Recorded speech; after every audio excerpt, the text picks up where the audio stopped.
Hey everyone, I'm back. I figured I'd give a brief video concerning the first video I posted, and it was basically asking my viewers, if you will, what personality type they thought I was, because for a while I was in more or less a quandary concerning that.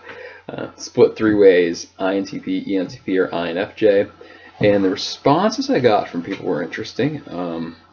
I look like an ENTP, but also an INFJ. Basically, I'd say it was split almost down the middle.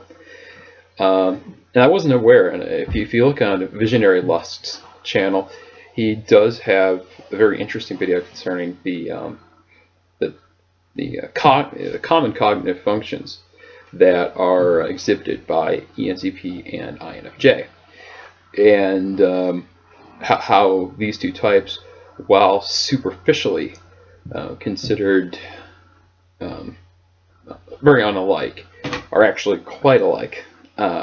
It's just mainly the expression of TI and FE where people are really tripped up.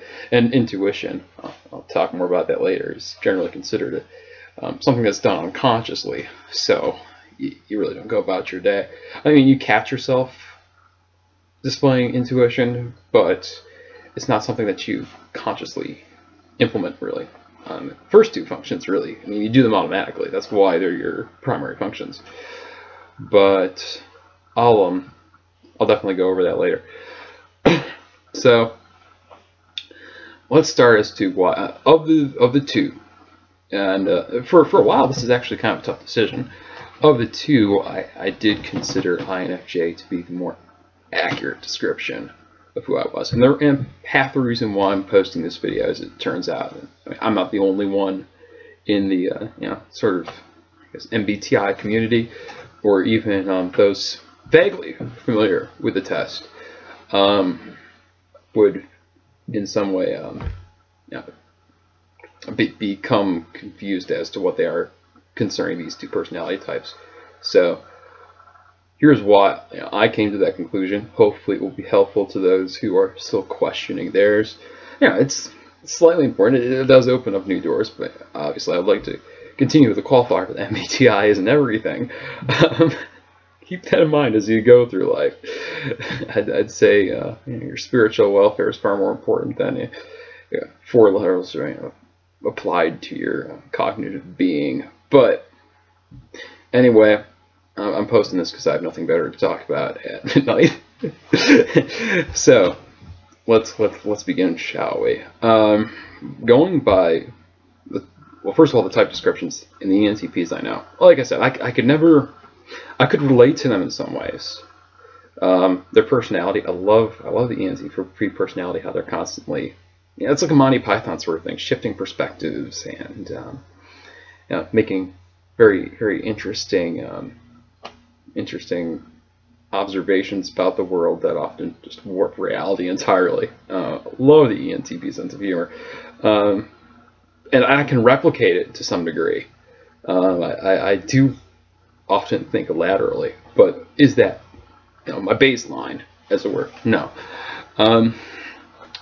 Other things. Well, looking back to early childhood, we'll start there.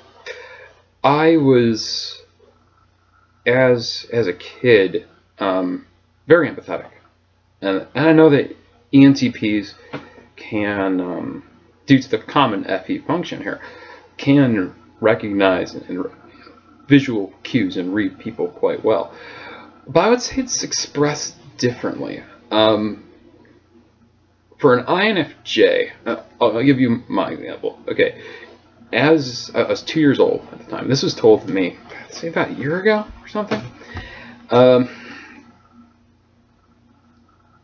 I was talking with my grandma. I don't remember this. I was just told about this occasion, and she showed me a picture of her horse. And I mean, I liked animals as a kid, so I asked her about it and stuff, and she explained to me that this poor creature died about 10 years before I was born, something like that. And I said, wow, that must have made you really sad. I mean, I knew that that was sort of beyond the the cognitive level of a 2-year-old. I just didn't know how far beyond. I mean, usually, I mean, at least according to my textbooks on human development, I'm a psych minor. At least according to those, I developed quite quickly. I mean, that isn't generally expressed until probably midway through elementary school. If I had to make a guess as to what the text said, I should probably just bring that out. But well, they'll suffice for an internet video, I guess. But needless to say, FE, that pretty much shows that I had a good read on other people, and I was, as far as expression of feelings and stuff is concerned from a young age. Yeah, a strong FE there, but it's a different kind of FE. I think ENTPs would initially take that FE and use it to read visual cues to see how far they could go. And I never did that. I was always out of a genuine concern for someone else and how I could best help them. For example, I did mention the last video that I was a little school bus evangelist.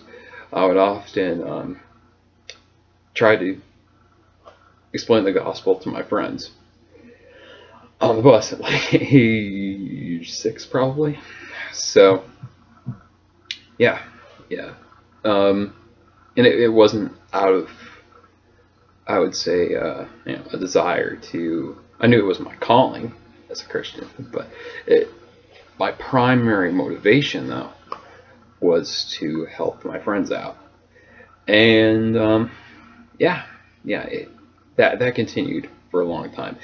Furthermore, when you look at the descriptions and even the NTPs I knew growing up, I mean, they're trolls by nature, and you need that. You really do, I think, as a society, and you need idea generators and that sort of thing. But I was never troll-like. Maybe to a couple teachers when I think they crossed the line as far as the beliefs that they were stating were concerned. I could be a bit of a troll in the classroom that way, but it wasn't. It isn't then trolling though, by definition. It can come off as trolling, but it isn't. Either way, as a kid, I would often be considered, this is another sort of deviation point, I was considered to be a bit of an old sage, I guess, in whichever group I hung out with. That's part of the reason why people alienated me in high school. They just knew, I mean, they're going to go out drinking and stuff, and I was never interested in going out to drink or partying or whatever people do in early high school that I didn't do. But the reason for that was I already more or less created my niche there. I was the mature one, and I mean I could have fun and stuff, but what are you gonna do? Anyway, that is where I more or less deviated with the NTP. What else? As far as expression of, again, other than the last episode, I mentioned how NE is something, the extroverted intuition is something I had difficulty joining on with entirely, or relating to entirely. That concept of just complete idea generation. Boom, boom, boom. I mean, that is really quite amazing to me. I find it baffling that people are able to do what they do to that degree, but it's not as though I can't replicate it in some way. Like I said earlier, I mean, I've a pretty lateral sense of humor, but when it comes to the general scope of my imagination, though, I'm very much very much a holistic thinker.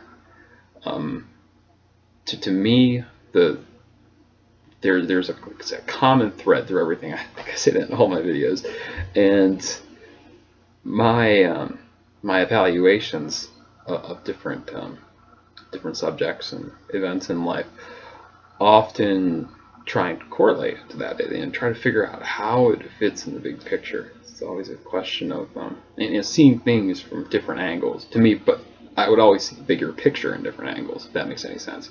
So everything I learned was aside to a new grander subject, and that is again where my primary imagination rests.